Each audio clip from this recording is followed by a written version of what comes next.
Bessiat Elishmaya, on est dans la suite de notre étude. Nous sommes à la page Lamed Aleph Amud Bet.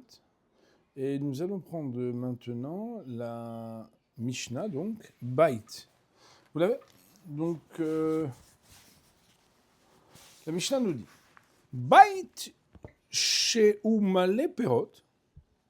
Ici, Bait ne veut pas dire une maison, mais plutôt une sorte de marsania, c'est-à-dire une espèce de petite maisonnette de jardin dans laquelle les personnes allaient placer, stocker de la nourriture.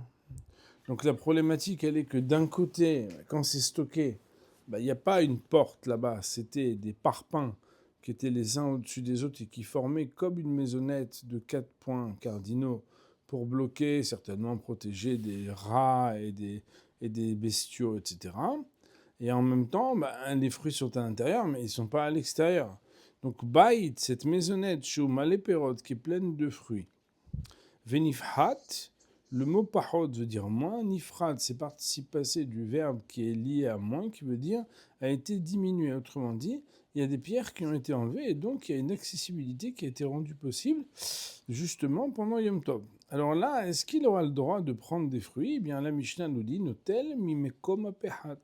Il pourra déplacer et prendre, sous-entendu, les fruits qui sont à l'intérieur, mimakom apehat, de l'endroit par le vecteur, par l'endroit de là où il y a des pierres qui ne sont plus. Rabbi Meir Omer, Rabbi Meir de dire Af pohet lekatchila ve notel. Il aurait même le droit d'enlever des parpaings a priori et de disposer des fruits. Pohet, c'est donc diminuer le mur. Les katrila a priori, ve notel. Vous rappeler que notel ici, c'est comme notel, ça veut dire prendre en les fruits, quoi. Okay. Rashi Akadosh nous dit venifhat. Nous sommes donc sur le côté gauche, à l'intérieur de la page, juste après matnitin. Venifhat a été diminué, mais élave de lui-même. Autrement dit, d'après Tanakama, il n'a pas le droit, lui, de défaire et d'enlever les pierres. Donc tout ce qui est permis, c'est uniquement si c'est tombé tout seul. Tombé tout seul. Oui, avec, par exemple, un petit peu de vent, ou bien, par exemple, il a reçu un coup, je ne sais pas exactement. En tout cas, c'est pas quelqu'un qui l'a fait. Notel, mimekom apehat. Il prendra, sous-entendu des fruits, de l'endroit du pehat.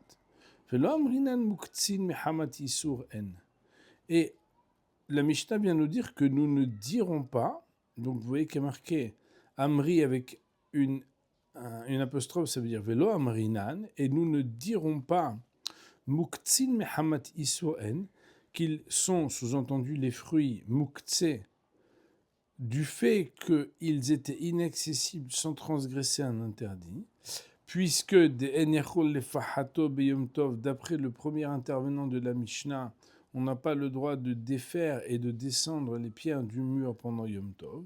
Et on ne dira pas donc qu'il a distrait et défait son esprit de sur eux.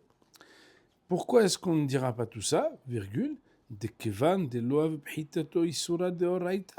car puisque n'est pas considéré le fait de diminuer ce mur comme l'infraction d'un interdit de la Torah, mais uniquement des Rabbanan, comme la Gemara, Mokminan, ça vient du mot Kimta, elle va établir le cas de notre Mishnah dans le cas B, Avira de Livne, qu'on parle de parpaings qui sont superposés les uns au-dessus des autres, mais avec de l'air entre les deux, ça veut dire sans béton. Lav Muktseninu. Ça s'appellera pas Muktse. Kedamar Gabet Tevel Besheli Birkin, comme d'ailleurs la Gemara va le dire à propos du Tevel. Tevel, vous vous rappelez que c'est des denrées agricoles d'Israël qui normalement sont soumises à devoir être prélevées Trumot et Masrot avant d'être consommées. Et tant que ça n'est pas le cas, ça s'appelle Tevel. Tevel, c'est l'acrostiche. Enfin, en tout cas, c'est la composition de tav la en araméen, qui veut dire ça n'est pas bon. C'est quand quelque chose n'a pas été prélevé. Par exemple, quand vous allez chez un primeur qui n'est pas religieux en Israël, vous n'avez pas le droit de manger les fruits parce que ça s'appelle Tevel, ou en tout cas Safek Tevel, parce que rien n'a été prélevé de Trumot et Maasrot. Et là-bas, la Mishnah elle dit que si jamais, puisque c'est un interdit des Rabbanan de prélever pendant Shabbat, ça s'appelle quand même pas Mouktsé, parce qu'à partir du moment où l'interdit à enfreindre il est seulement des Rabbanan, alors ça ne s'appellera pas Mouktsé si la chose a été rendue accessible. Nous dire Rashi Akadosh, Af Pohet Neketchila, Rabbi Meir de dire même a priori on peut enlever les parpaings. Comme la Gemara va expliquer la raison plus tard.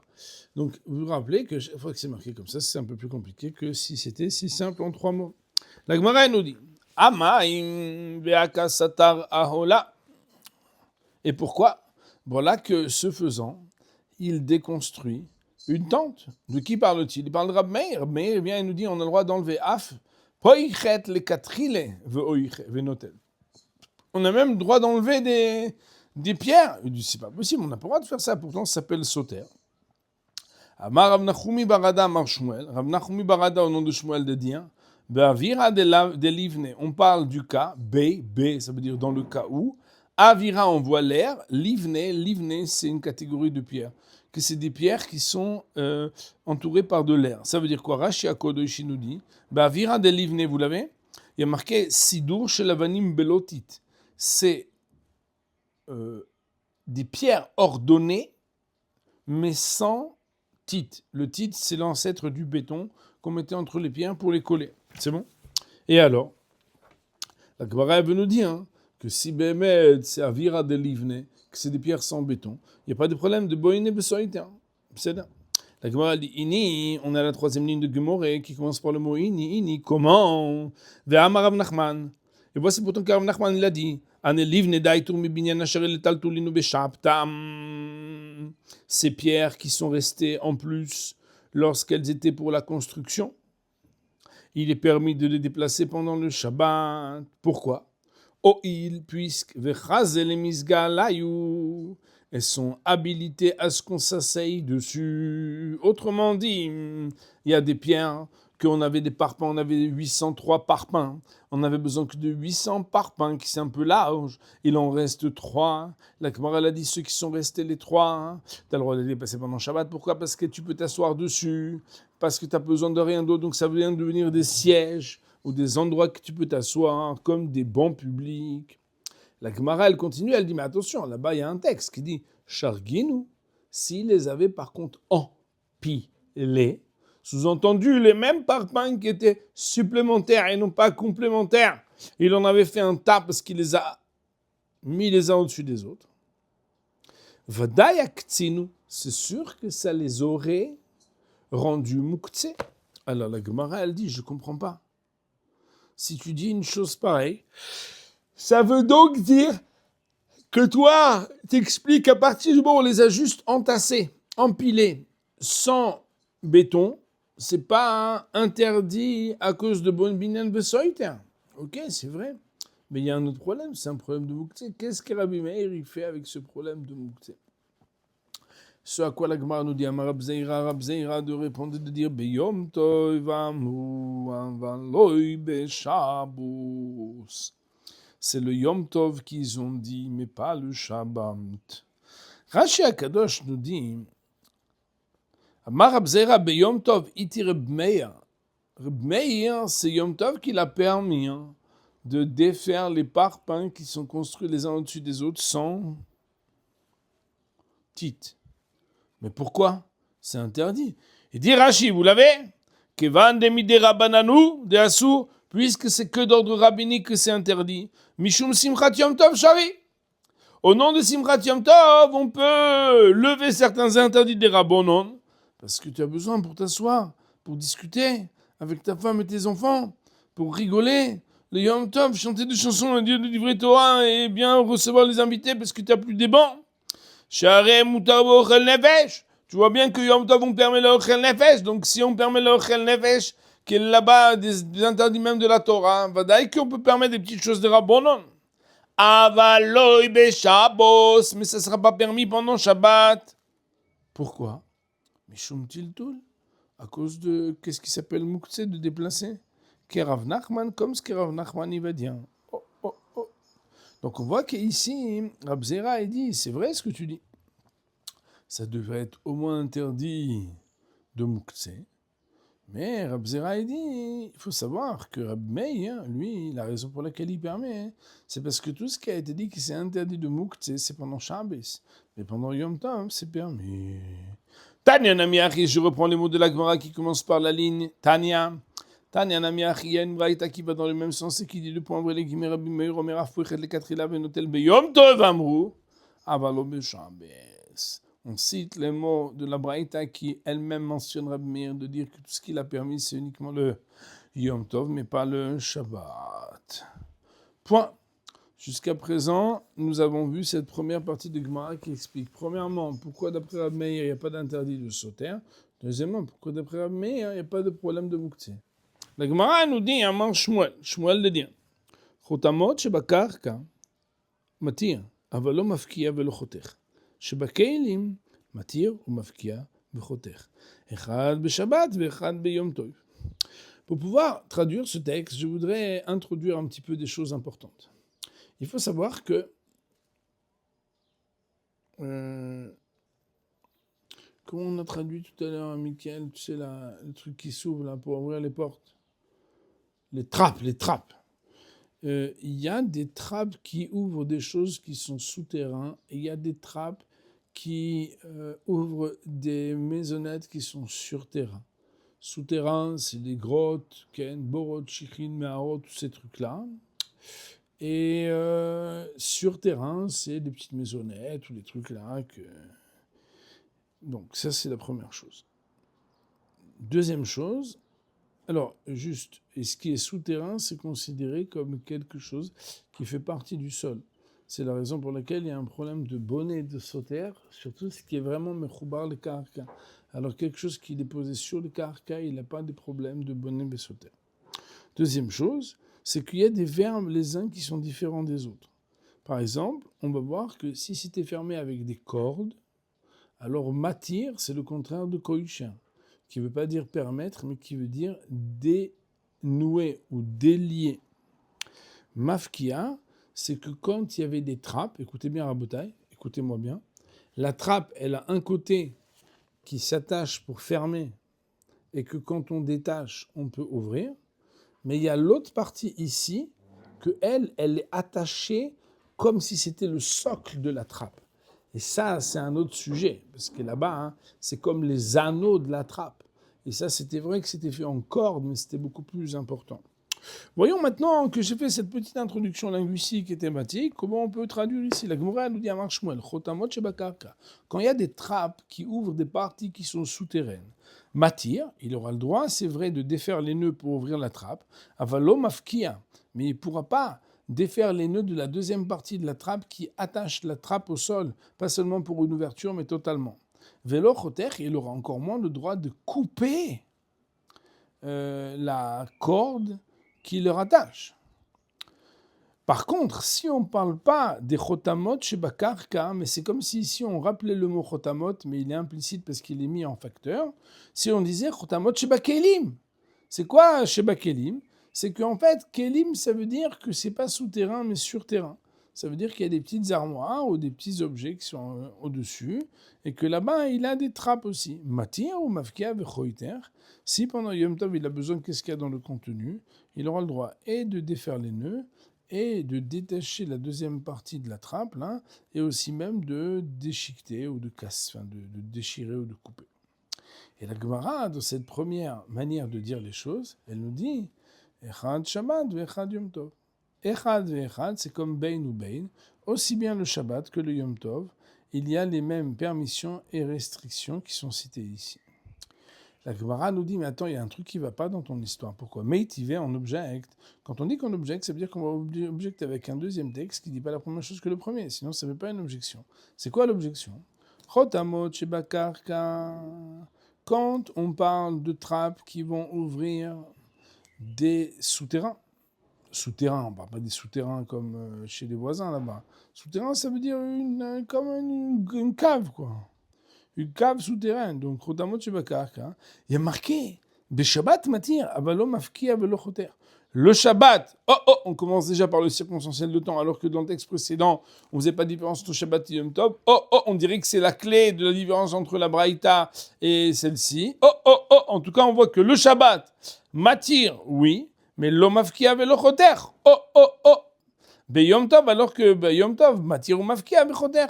Donc, Shabbos, la seule chose qui est permise, c'est uniquement, dans ce cas-là, de défaire les nœuds, mais pas d'enlever les nœuds qui attachent la trappe au sol, et encore moins le détruire, c'est cette corde-là, alors que pendant Yom Tov, on a le droit et de matir et de mafkia et de choter. La Gemara, elle dit, qu'est-ce que c'est cette histoire? C'est une contradiction entre ces deux textes.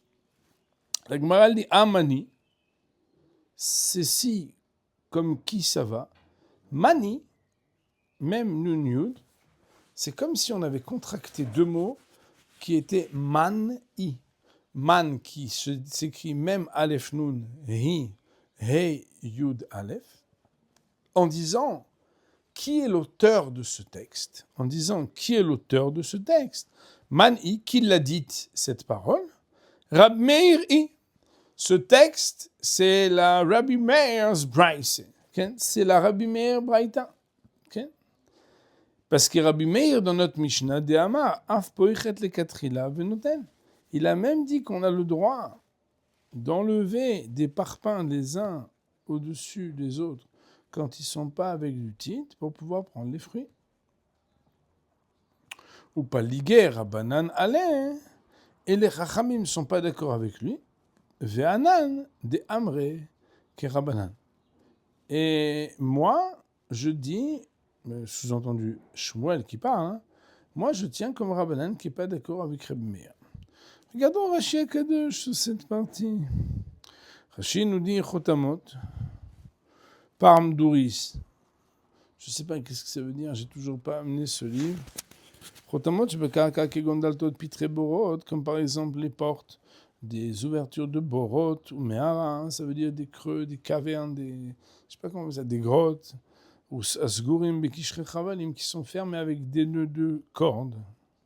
Matir, on a le droit d'ouvrir, ça veut dire quoi? Matir est à kesher. On a le droit de dénouer le nœud. Parce que c'est pas un nœud qualifié qu'on appelle kesher shel kayama. Non, c'est pas un nœud qualifié. Pourquoi? Parce qu'il est fait pour être défait chaque jour, puisque c'est pour une porte qui s'ouvre et qui se referme. C'est une corde avec un nœud de verrou. Je vous rappelle que dans le Siman Shin Yud Zayin, dans le Shulchan Aruch, Mishnah Berurah, vous avez là-bas toutes les lois de kosher ou matir b'Shabbat. C'est un article qu'il faut se rappeler. Et là-bas, on voit qu'il y a des critères comme kesher shel kayama, c'est uman, ça veut dire un nœud qui lui-même est qualifié, qui aurait ou non été réalisé et fait par quelqu'un qui lui-même est un professionnel des nœuds, c'est tout un sujet. En tout cas, on voit ici que puisque c'est quelque chose qui peut être défait chaque jour, qui est fait pour être défait chaque jour, alors c'est pas un kesher shel kayama, c'est pour ça qu'on peut l'ouvrir. Avalo mafkia, mais par contre on ne peut pas être mafkia. C'est comme mafkia. Mafkia, normalement, ça veut dire faire sauter et enlever. C'est comme mafkia, mafkia, chevel. Faire sauter le chevel, ça veut dire la corde. L'histor avoto vegdilato. De défaire et de déconstruire son anneau et de là où elle sort. On peut imaginer, Rabotai, que c'est une corde qui est rattachée, comme je vous l'ai dit tout à l'heure, d'une manière fixe d'un côté et d'une manière amovible de l'autre. Bon, en tout cas, on voit vélo choter, on n'a pas le droit non plus de totalement détacher cette trappe. Pourquoi? Dia stirai, car cette partie-là, comme elle est attachée au sol, ça s'appelle stira. Veyesh stira bebinyan shel karka. Et c'est vrai que si quelque chose n'est pas rattaché de manière fixe au sol, il n'y a pas de binyan et stira, mais dès lors que c'est rattaché au sol, ça s'appelle binyan vestira. Parce que ça s'appelle pas shel keilim, il y a ce qu'on appelle binyan shel keilim, en binyan vestira bekeilim. On considère qu'il n'y a pas l'interdiction de construire et déconstruire par rapport au keilim. Mais yesh binyan vestira bekarka. Shel keilim, par contre, si c'est des keilim, c'est quoi les keilim ici? Kegon teva, comme par exemple une armoire, un neoula, qui est noué, à l'idée kesher, par un nœud, chevel, qui est fait par une corde. Matir ou mafkia vechoter. On aura le droit, puisque c'est sur terrain et pas sous terrain. Bon, bien sûr, c'est un barbarisme sur terrain, vous avez compris. Alors, on a le droit et de défaire le nœud, et de faire sauter le nœud, et même de couper le nœud de cette trappe. Den stira bekeili. Parce qu'il n'y a pas d'interdiction et de considération de déconstruire concernant le keilim. La Gemara avait dit, mais il en objet, voilà que chotamot shebekarka, etc. Beyom tov matir mafkia bechoter alma. Ah, donc tu dirais, chotamot akshurim, que quand il y a des chotamot, ça veut dire des portes, des trappes, akshurim, qui sont attachées par des cordes, en baem mishum stira mideoraita. Il n'y aurait pas d'interdiction de stira, de déconstruire mideoraita, ou beshabes, et on parle de Shabbat, midérabanan ou de assour. Ça serait midérabanan que tu interdirais. Ah, mais pourtant là-haut, tu peux prendre ce que tu as besoin. C'est juste qu'il n'y a plus de capsules, je crois. Il faut prendre. Il y a. S'il y a des cas, il faut en laisser une pour Reuven. Mais non, tu peux prendre la main. Mais là, il faut en laisser une. Non, prends-en. Tu en laisses une, c'est tout. On voit ici donc qu'il y a une j'allais dire une stira, mais comme on parle de binyan vestira, il faut faire attention. Le mot stira dans le limoud, il veut dire une contradiction. Hein. Il y a une contradiction entre le premier texte et le deuxième texte. C'est une deuxième braïta. Que Beshabes mi des rabanan de Assouk, c'est interdit des rabanan. Ah, alors comment tu arranges les deux? Et la Gemara, elle a dit, écoute, moi je m'appelle Shmuel. Ce texte que tu me ramènes, il va comme Reb Meir de notre Mishnah. Et moi, je tiens comme Rabbanon. J'ai le droit de choisir les Rabbanon. Il ne faut pas exagérer non plus. Okay. Bien sûr, c'est une caricature, mais vous avez compris. Bon. Alors, je pense qu'on peut s'arrêter là aujourd'hui. Déjà, si vous refaites ça, hein, vous serez des vrais patrons.